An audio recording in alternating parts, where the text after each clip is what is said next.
Hi, everyone. I'm thrilled to kick off a new video series spotlighting standout leaders in the CPG industry who are ready for their next big move. And there's no better place to start than with Thyme Hill, the former chief marketing officer of Bob Evans Farms. With over a decade at Bob Evans and a proven track record of transformational leadership, Thyme scaled the brand from regional to national, unlocked $220 million in growth, and built a high performing marketing engine from the ground up. Her experience spans brand turnarounds, innovation, acquisition integration, digital transformation, and building strong cultures inside a private equity-like environment. Welcome, Time. Thanks for being here. Thank you for having me. Appreciate it. Yeah, of course. So I thought maybe we'd start by having you talk a little bit more about your 13-year tenure at Bob Evans, who is owned by Post Holdings. How is it working for a holding company? Would you compare it to working for a PE portfolio company? I think in a lot of ways, I'm fortunate that Bob Evans and Post Holdings just worked so well together. Post Holdings has a unique model where they really focus on letting the operators operate. So inside of Post, there are no marketers, there's not a sales team, right? And that's held down within the operating engine. And I think that autonomy that the business had actually allowed it to focus more exclusively on delivering results, as well as being truly accountable for what it was putting out into the market. So, I joined Bob Evans Farms prior to it being owned by Post when it was connected, obviously, to Bob Evans Restaurants and making that transition where we were connected, not to a restaurant company, but to other sister organizations inside of CPG, also just gave us a vast network to reach out when we had questions, to share best practices and learnings kind of across the aisle, in a very non-competitive environment. And so I think, those are things that really were just unique about working inside of Post Holdings, the access you had to just incredibly, smart folks and people who really were behind the business, reaching its full potential. Very cool. Thanks for that. Thanks for explaining that. So when I think of Bob Evans, I think of it as a big brand, right? But in reality, was it a smaller brand at retail? Can you kind of educate us on who Bob Evans Farms brands are and how you actually help them scale? Sure. Yeah. So, there's obviously a lot of confusion when you hear Bob Evans. Some people think about the restaurants, but really what we're talking about here is Bob Evans Farms, which is a consumer packaged goods company. Hmm. And in addition to the flagship Bob Evans brand, Egg Beaters is a part of the portfolio. Owens, if you're down in the Texas market, is a part of that portfolio. And when I joined, it was about half the size that it is today, which means that in, that 13 years, the growth that we saw there was quite substantial. And when I think about commercial excellence and really, Bob Evans being just fantastic in that space, I think it was just a combination of its focus, its culture, and just having this mindset that really embraced a challenger mentality and allowed the brand to win in what's arguably one of the most complex CPG environments that I think a lot of us have seen in our careers.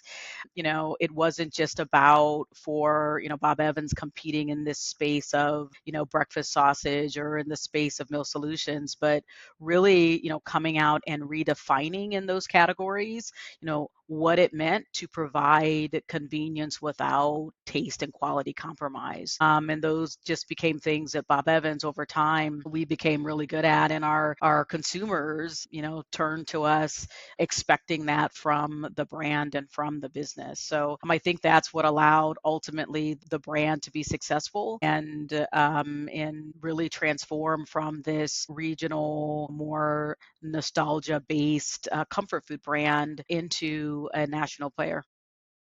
Yeah, and so you were there for 13 years. When did Post Holdings take over? When did they buy the brand? So back in 2018. 2018. I'd say half of the time that I was there, Yeah. it was prior to obviously that engagement, and we saw, growth ahead of that, especially as we were moving into that national space. But really, the addition of operational discipline and rigor that came from being connected with a larger entity was a game changer, I think, for Bob Evans, and ultimately helped it reach, over $1 billion in sales. Yeah, I agree. Cool. Thanks for that. So, as CMO, you and I talked. You wore many different hats. You weren't really a traditional CMO at Bob Evans, and you really successfully grew top line revenue while improving margins. So, how did you prioritize between scale and profitability when you were leading the commercial strategy? Well, for me, scale and profitability aren't mutually exclusive. It's about sequencing and in some instances about starting small. I think that one of the common pitfalls for marketers and for commercial leaders is jumping straight into asking for more investment dollars without considering where that investment is coming from. Mhm.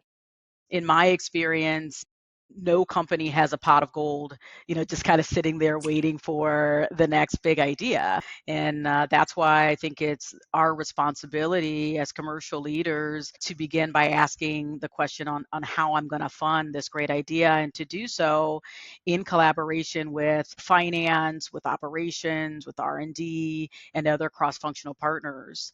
It means looking first at ways to drive more volume on high margin products, and then reinvesting those incremental gains. It means making tough portfolio calls. So eliminating SKUs that don't deliver enough profit or enough volume, and aggressively pursuing cost out opportunities to improve margin and free those dollars up for investment. I think this type of disciplined portfolio management should be revisited by businesses and revisited often, and should come ahead of asking for dollars when it comes to sequencing growth efforts. I also think when it comes to innovation, it's rarely a lack of ideas that hold companies back. It tends to be more on the side of poor operational execution. And in CPG, I think that we need to be better at testing fast, scaling what works, and creating tight feedback loops between marketing, sales, and finance.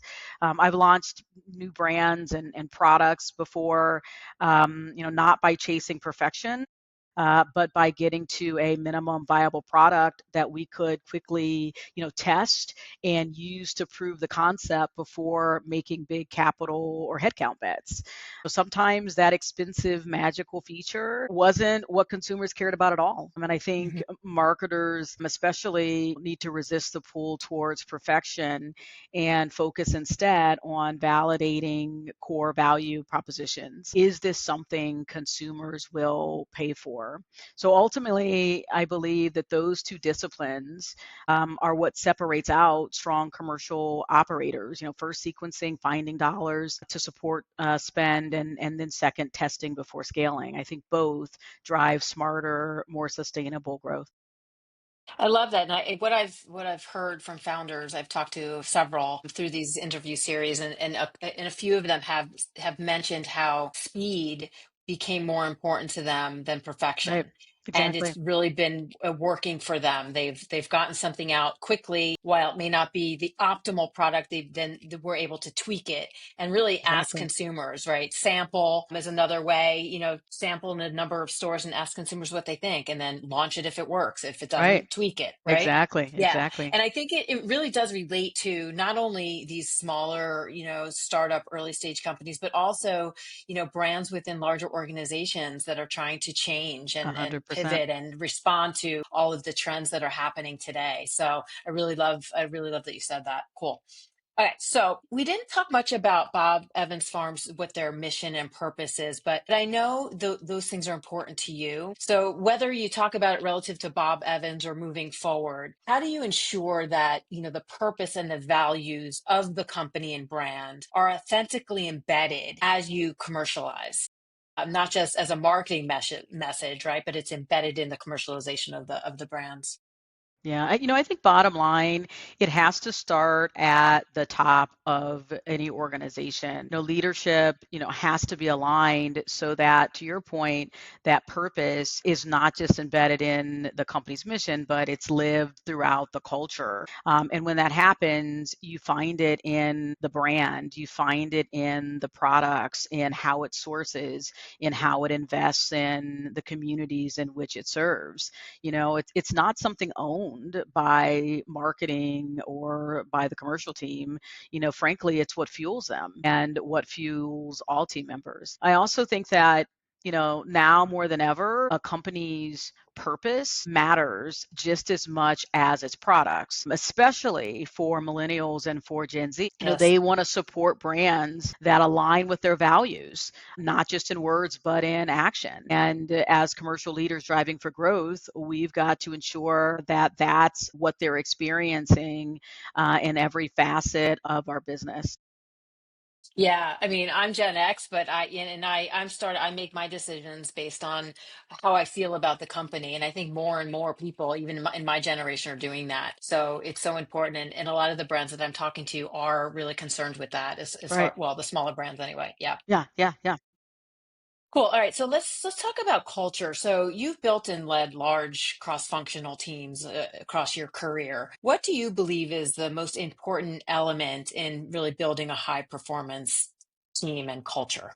Yeah. Well, I often say that influence trumps control, right? I've seen it time and time again. You've got smart people, they get promoted, they take on big titles and big responsibilities. And, next thing you know, they're trying to bulldoze their way through obstacles. But despite all that supposed control, they fail, because at the end of the day, you can't make people care. You can't make them commit. You can't make them think bigger. And the truth is, no matter what your title, the only person you truly control is you. So I think that, influence is far more powerful. It's built on trust, and that trust is earned through relationships, through transparency, mutual respect, consistency, empowerment, listening. And, influence comes from knowing that you might be the smartest person in some rooms, but not all rooms.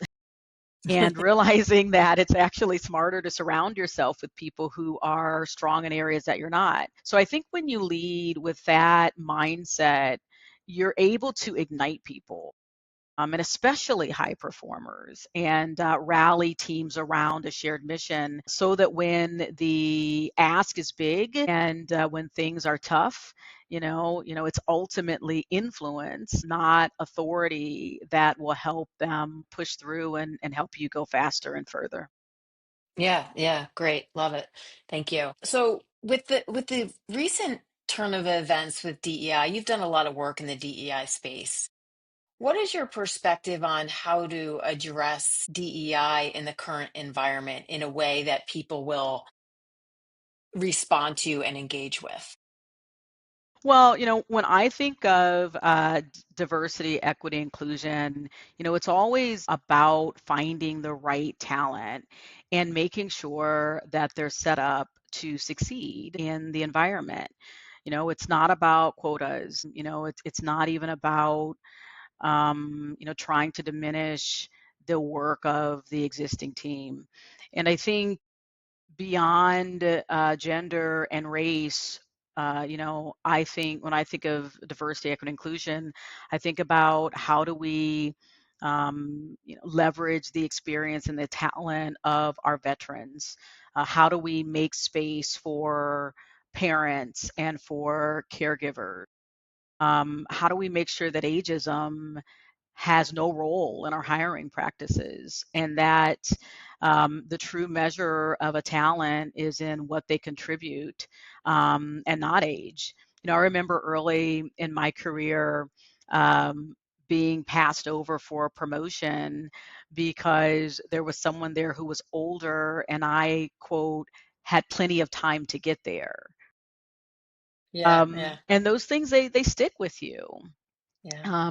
So I think that undeniably in every study I've read on diverse teams, those teams perform better. They perform better financially, and they drive growth. And with today's consumers looking to make sure that they are reflected inside of the brands and the businesses that they support, those two things together, I think and hope encourage other companies to consider diversity, equity, and inclusion not a political statement or a movement, but as a business imperative for growth.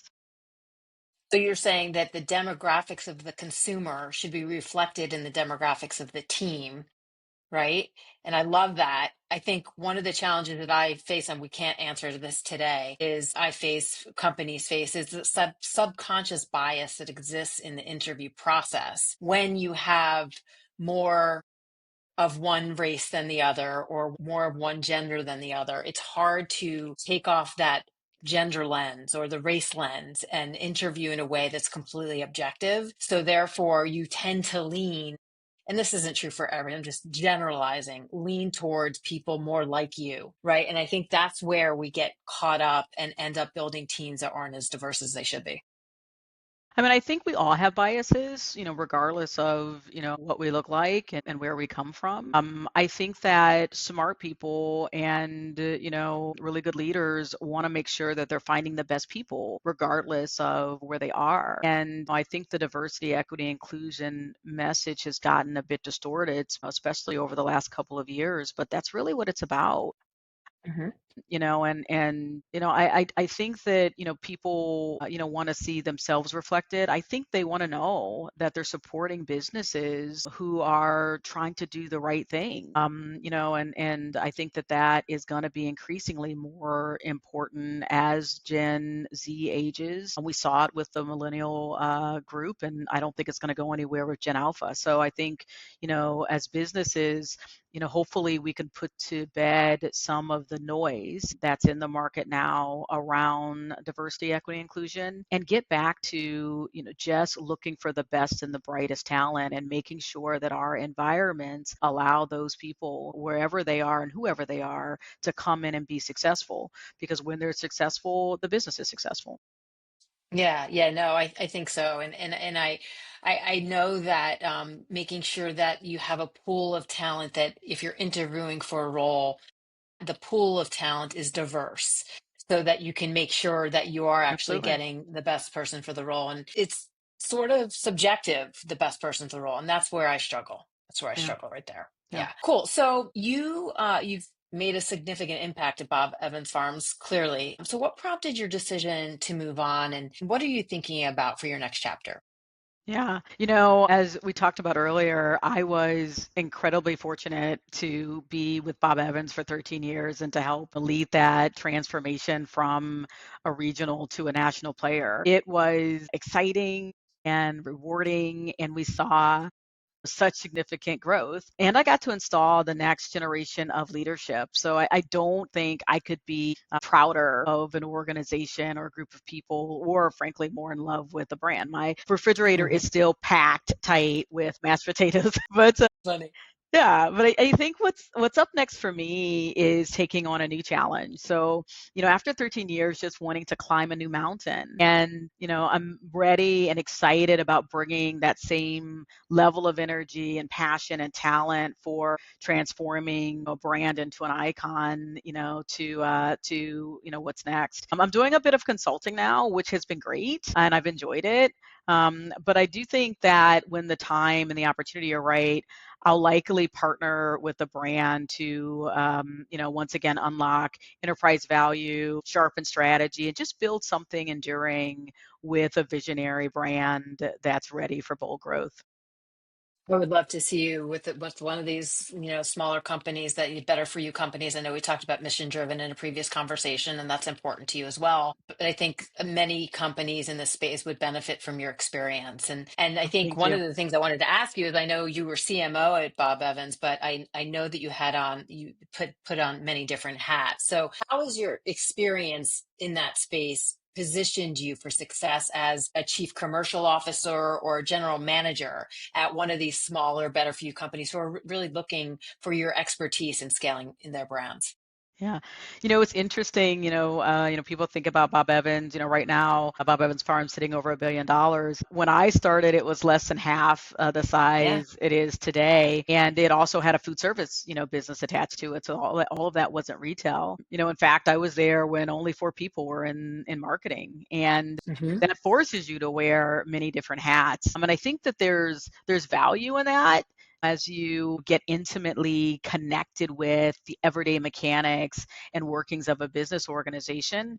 And I also think it makes you better as you climb into the leadership chair to truly understand and value what the people working for and with you do every day to make the business great. I also think the journey of Bob Evans isn't that different from that of today's challenger brands.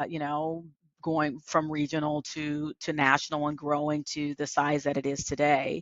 We started with reframing what the brand could be versus what it had been. So at Bob Evans, that meant moving beyond thinking like a regional sausage brand and instead behaving like a national convenient meal solution.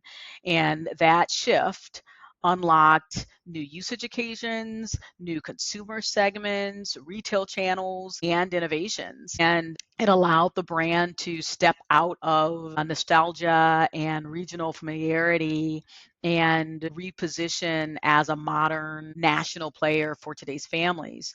So focusing on emotional relevance, on value, on portfolio clarity, that really resonated with contemporary consumers. So, I really do think that for legacy brands to win, they have to be brave enough to break their own molds, and to recognize that what got them here won't necessarily keep them here and certainly won't get them where they need to go. And for emerging brands that bring purpose and bold storytelling and a deep understanding of consumer value in today's crazy marketplace, I think what's valuable to them is fusing that with operational discipline and rigor that helps them scale and allows their success to be repeatable.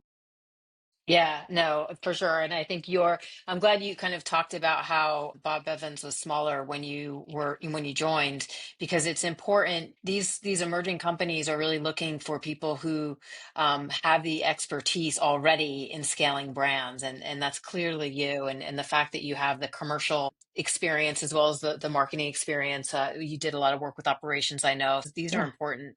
These are yeah, important yeah. functions for these smaller companies who really need that general manager mentality. Yeah, no, I appreciate that. I consider myself at the core of it all a growth driver. And I believe, in big bets and that they're essential for step change growth. I like to point out, especially with smaller brands, I think who hear sometimes the word bold or big bets, I'm not talking about being reckless, right? So I think too often people confuse boldness with ignoring consumer insights or operational realities. And to me, that's not bold. That's just, irresponsible.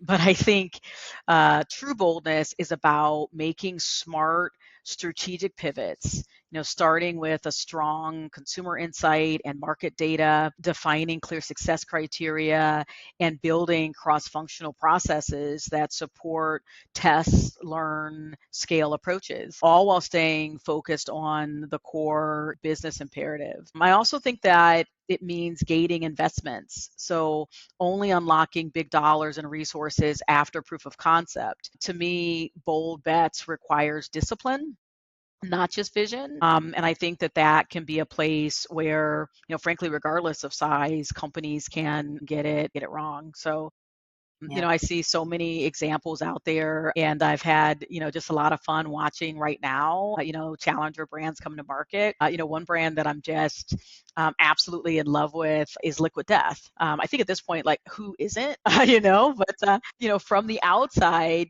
it's clear that they've made this bold strategic bet that water can be premium, it can be edgy, it can be culturally relevant in a way that nobody else has tried. Yeah. But it's not just about marketing flash. They've done a really great job at pairing that positioning with disciplined execution, with responsible scaling, and with strong distribution. And I think that's what bold bets done right looks like. So in my experience, I think discipline and boldness are the perfect pair, right? They are interdependent. Without both, bold ideas don't win. Yeah, no, it's been so fun watching some of these brands Yeah, emerge and see which ones are growing and which ones just don't. And it's a really interesting space to be in right now. yeah, that is. So as you think about your next move, what are some of your non-negotiables? What are you looking for in your next company, culturally, strategically, mission-wise? Culture for me is huge. I thrive in organizations where integrity and accountability are lived values, not just slogans or, something that's put on the wall. And I truly believe in the power of team and the power of winning together. I'm also drawn to companies that are hungry for growth, and as we've talked about, that are bold enough to chase it. I think strategically, I'm energized by change and transformation. If you can't tell, I think it's one of my core strengths is setting a clear vision, seeing where business is today, envisioning what it could become, and leading the path to get there. And I'm best suited for brands looking to scale smart, looking to modernize their go to market, and interested in building something lasting. And then I think ultimately, I want to be a part of a company that genuinely improves lives, whether that's through better food or more access, deeper connections, or just helping people feel confident in how they show up and live their lives. I think that intersection of purpose and performance is where I'll do my best work. I love it. That was the last question I had, but I really enjoyed speaking with you. If there's anything else you want to add, time, please feel free. But I appreciate your wanting to do this with me. You're my first one. Thank you. Really wonderful experience, and I really wanted to be able to get the message of you out there I thank in the you. world, so that so other companies can see if they're looking for your kind of expertise, they'll have access Sure. to you. Well, I thank you. I thank you for inviting me. It's always fun to talk about transformation and growth and just the power of it and, how it makes businesses better, stronger. And so I appreciate you giving me the opportunity. Yeah, absolutely. Thank you so much. Thank you. Take care.